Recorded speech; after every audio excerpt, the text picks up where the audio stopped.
India viral news में आप सभी का स्वागत है। मैं सिकंदर रंगरेज। पिछले कुछ दिनों से जिले में पेट्रोल डीजल की किल्लत की अफवाह के चलते नागरिकों ने हर पेट्रोल पंप पर भारी भीड़ लगा दी।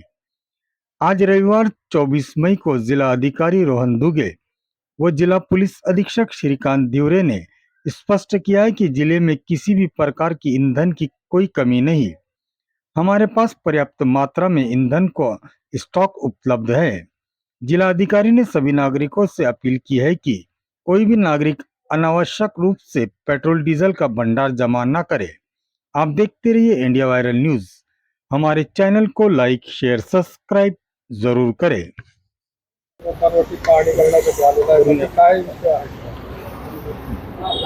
आपण आपली पूर्ण महसूल प्रशासन असेल, त्याच्यामध्ये SDO, तहसीलदार, SI, SIOs, पूर्ण सप्लाय डिपार्टमेंट, त्यासोबतच पोलीस प्रशासन, SP साहेब देखील माझ्यासोबत आहेत, SDPOs असतील, PIs असतील, या सगळ्यांची आपण बैठक घेतली। त्यांच्यासोबतच पूर्ण IOCL, BPCL, HPCL, नायरा आणि रिलायन्स या कंपनीचे सेल्स ऑफिसर्स आणि रिटेल आउटलेट्सचे पण सर्व लोक त्याच्यामध्ये उपस्थित होते आणि पूर्ण स्टॉक पोझिशन आपण घेतलेली आहे।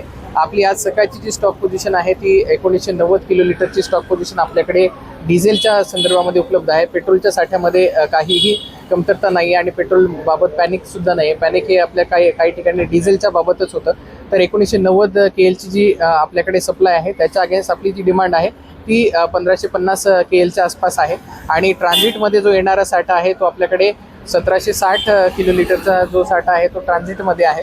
अशी आपली कम्फर्टेबल पोझिशन आहे। आपल्याकडे पूर्ण जिल्ह्यामध्ये 371 पेट्रोल पंप आहेत, त्याच्यापैकी 20 पेट्रोल पंपांवरती जास्त डिमांड असल्यामुळे आज सकाळच्या परिस्थितीनुसार डिझेल संपलेलं आहे, परंतु तिथेही आम्ही संध्याकाळपर्यंत डिझेल उपलब्ध करून देण्याच्या सूचना दिलेल्या आहेत। आजही रविवारच्या दिवशी युजुअली डेपो बंद असतात या सर्व कंपनीचे जिथून सप्लाय होतो, ते डेपो देखील आज रविवारचे पण आपण सगळे चालू ठेवायला सांगितलेले आहेत, जेणेकरून कुठेही सप्लाय खंडित होऊ नये आणि नागरिकांमध्ये पॅनिक तयार होऊ नये।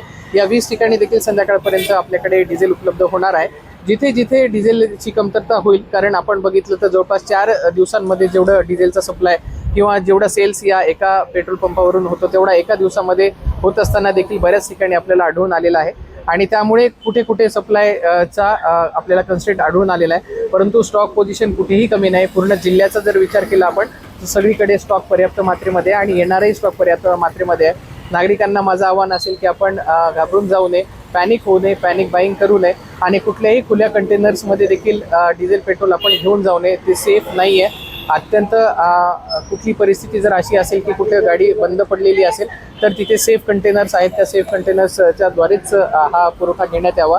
यामुळे अननेसेसरी थोडंसं पॅनिक क्रिएट होत आहे आणि कुठलीही साठेबाजी होणार नाही याच्याकडे आपण दक्षता घ्यावी। आपले पूर्ण SI असतील, SI असतील, सप्लाय डिपार्टमेंटचे लोक असतील आणि पोलीस प्रशासन असेल, यांना दर तासाला या 371 पेट्रोल पंपांवरती गस्त घालण्याचे निर्देश देण्यात आलेले आहे। आता सगळीकडे ऑलमोस्ट स्टॉक पोझिशन व्यवस्थित असल्यामुळे सगळीकडे लाईन ज्या आहेत त्या कमी होताना आपल्याला दिसून येत आहे। शेतकऱ्यांचं मला खूप आहे की आज किती दिवस आहे डिझेल मिळत शेतकऱ्यांसाठी काय माझी सर्व शेतकऱ्यांना कळकळीची विनंती आहे आणि आव्हान आहे की कुठलाही स्टॉकमध्ये कमतरता होणार नाही आहे। येणारा सप्लायचा जो साठा आहे त्याचा देखील आम्ही आढावा घेतलेला आहे आणि तो देखील पर्याप्त मात्रेमध्ये आहे। आपण घाबरून जाऊन कुठलीही पेट्रोल डिझेलचा साठा करण्याची काहीही आवश्यकता नाही आहे। आपल्याला गरजेनुसार पेट्रोल डिझेलचा सप्लाय आपल्या जिल्ह्यामध्ये पर्याप्त मात्रेमध्ये उपलब्ध आहे। सर, काय सांगाल, डिझेल आणि पेट्रोलच्या टंचाईमुळे अनेक पेट्रोल पंपांवर गोंधळाची परिस्थिती निर्माण झाली होती, अनेक ठिकाणी पोलीस बंदोबस्तही लावण्यात आला होता। आपण आज काय आढावा घेतला? आज माननीय कलेक्टर साहेबांच्या आम्ही दोघांनी एक अतिशय विस्तृत म्हणजे प्रत्येक पेट्रोल पंप निहाय आम्ही आता एक VC घेतली। त्या VCमध्ये सर्व पोलीस अधिकारी, SDO, तहसीलदार, TSO आणि संबंधित पेट्रोल आणि डिझेलचे सप्लायर हे सगळे त्याच्यामध्ये सामील होते। त्यामुळे आज परिस्थिती अतिशय नॉर्मल आहे। कुठल्याही पेट्रोल पंपावर आपण आता इथे देखील बघू शकता कोणत्याही परिस्थितीमध्ये अतिशय नॉर्मल परिस्थिती आहे। आपल्याकडे जसं कलेक्टर साहेबांनी सांगितलं आपल्याकडे अतिशय एक्सेस स्टॉक आहे, ट्रान्झिटमध्ये देखील आपल्याकडे स्टॉक आहे। त्याच्यामुळे अतिशय नम्र विनंती सगळ्यांना की कोणी स्टॉक करू नये, पॅनिक सिच्युएशन तयार करू नये आणि आपल्याकडे अतिशय नॉर्मल सिच्युएशन आज प्रत्येक पेट्रोल पंपावर आहे। ज्या 10 ठिकाणी डिझेलची कमतरता आहे तिथे देखील ट्रान्झिटमध्ये आहेत आपल्याकडे आणि तो देखील आज स्टॉक आपण संपूर्ण भरणार आहोत। सर, खरं म्हणजे पेट्रोल पंपांवर अनेक वाद याच्यावरून होत आहेत की कॅन किंवा बॉटलमध्ये पेट्रोल डिझेल नेऊ नये म्हणून, तर या संदर्भात काय आव्हान? याच्यामध्ये माननीय पालकमंत्री साहेबांनी देखील आवाहन केलेलं आहे की कोणत्याही परिस्थितीमध्ये कॅन घरी साठवणूक करू नये आपण ॲम्पल फॉर्मॅटमध्ये आपल्याकडे पेट्रोल डिझेल अवेलेबल आहे. त्याच्यामुळे या पर्यायाचा कोणीही वापर करू नये. आपण पेट्रोल पंपावरच पेट्रोल आणि डिझेल न्यावे अशी सर्व नागरिकांना एक विनंती आहे.